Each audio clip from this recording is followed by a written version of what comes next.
Dan saudara, untuk membahas tentang hantavirus kita sudah terhubung dengan epidemiolog Universitas Indonesia, Dr. Pandu Riono.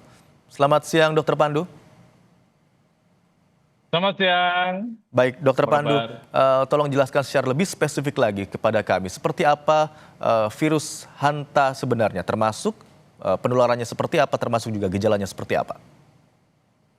Ya, jadi kan udah dijelaskan tadi bahwa virus itu bisa menular kepada manusia dari pencit. Ya, jadi kita tidak bersinggungan dengan manusia, tapi kalau kita kena debunya, bekas sisa-sisa air kencing dan tainya dari tikus di rumah, kan mereka kan bisa di mana saja dan itu bisa terhirup sama kita atau kita memegang benda tertentu dan atau kontaminasi dari virus itu ke makanan kita, ke tempat makan kita, ya itu potensial untuk kemungkinan kalau virusnya mencitnya atau tikusnya membawa virus hanta akan mampu menularkan pada manusia. Dan yang menjadi masalah adalah kebanyakan gejalanya tuh umum, nggak mudah dikenali, nggak mungkin dikenali. Menurut saya sih nggak akan mungkin dikenali, membedakan dengan flu yang lain. Nah ini yang menurut saya jangan berharap bahwa dengan gejala ini spesifik, ini karena virus hanta, nggak mungkin. Hanya dengan pemeriksaan terhadap spesimen untuk mendeteksi apakah itu virus ini, itu bisa dilakukan. Jadi kemampuan laboratoriumnya yang harus kuat, bukan mendiagnosis gejalanya, nggak mungkin dikenalin, gitu loh Pak. Oke, Dr. Pandu, seberapa serius ancaman hantavirus yang saat ini kita tahu mulai menjadi perhatian dunia? Karena beberapa pihak mengkhawatirkan ini terjadi seperti penyebaran virus COVID-19. Apakah demikian? Iya, orang khawatirnya terlalu berlebihan ya, karena ingat peristiwa dulu zaman COVID itu ada kematian yang juga sama modusnya ceritanya itu di kapal pesiar juga.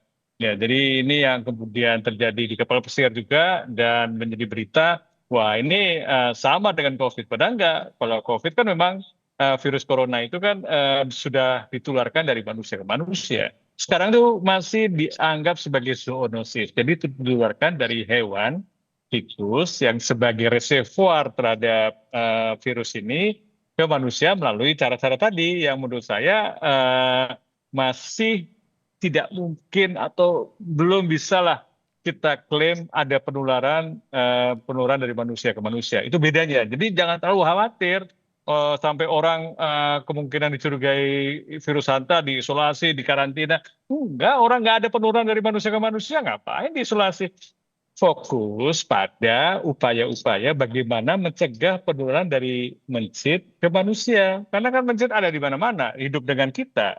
Dan mengklaim bahwa, oh itu beda tikusnya, oh beda virusnya. Ya sekarang mungkin beda. Kan kita nggak tahu. Ada lintas batas yang kita tidak bisa kendalikan. Jadi yang lintas batas melalui kapal, melalui perdagangan, melalui mobilitas manusia, itu memungkinkan virus yang tadinya ada di benua sana bisa pindah juga ke sini. Jadi suatu saat mungkin saja tidak ada kekhasan lagi virus-virus itu. Jadi kewaspadaannya di sana. Ya, tentunya kita mengedukasi masyarakat supaya kebiasaan dulu seperti mencuci tangan dengan air bersih dan mengalir itu menjadi kebiasaan habit yang paling baik dan jangan ditinggalkan. Kedua adalah kita menjaga kebersihan lingkungan kerja kita, rumah kita, supaya jangan membiarkan tikus-tikus itu berkeliaran di sekitar kita karena dia berak dan atau kencingnya bisa bisa pindah ke kita karena kalau mengandung virus tadi. Dan itu yang menjadi penting dan itu juga mempertahankan imunitas tubuh. Sakit virus itu biasanya menjadi berat kalau kita memang imunnya rendah atau kita memang nggak sehat atau kita punya komorbid atau lansia seperti saya ini. Jadi harus betul-betul menjaga kesehatan supaya tidak terinfeksi apapun termasuk virus hanta maupun virus influenza lainnya. Itu yang paling penting. Oke, berarti ini bukan virus baru begitu dokter ya, dan tingkat keberhasilan dalam proses pengobatannya cukup tinggi begitu? Enggak, tergantung ya. Belum ada obatnya. Hmm. Jangan bilang ada obatnya. Nggak ada obatnya. Jadi jangan percaya kalau bilang, oh obat apapun modern, apa herbal, nggak ada obatnya. Belum ada vaksinnya. Ya, jadi jangan cepat percaya. Ini kan menjadi isu karena seakan-akan mudah diobati. COVID juga nggak ada obatnya. Oke. Dulu kan, oh ada obatnya, nggak ada. Jadi itu yang menurut saya kita harus bisa mempertahankan bukan dengan obat, dengan cara-cara menjaga kebersihan dan sebagainya. Ini memang bukan virus baru, tapi bisa menjadi baru kalau dia bermutasi. Yang kita khawatirkan kalau dia bermutasi dan kemudian terjadi risiko penularan dari manusia ke manusia. Tapi sekarang belum terjadi, yaitu yang menjadi penting.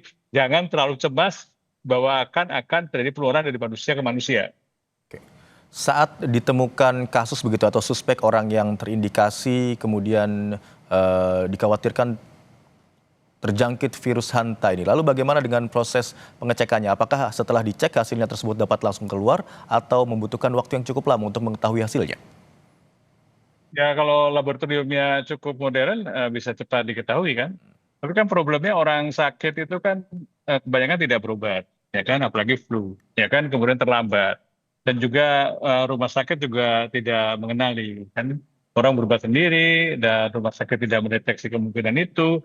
Berapa banyak sih orang sakit flu yang diperiksa jenis penyebabnya? Kan nggak banyak, ya biayanya mahal dan jadi sebagian besar orang yang sakit mungkin virus Anta sudah banyak sekali di Indonesia, tapi tidak pernah ketahuan karena nggak pernah diperiksa, ya kan? Karena memang nggak penting diperiksa. Yang penting adalah istirahat, ya. Nah itu kalau mau surveillance, bagian dari surveillance pemantauan penyakit itu penting, tapi bukan untuk bagian dari pelayanan. Kalau pelayanan dan itu menjadi satu penting, tapi kan harus ada sistem yang harus diperkuat di Kementerian Kesehatan. Surveillance-nya harus kuat. Hanya dengan cara itu kita bisa mencegah dan kita bisa mencegah penularan lebih luas.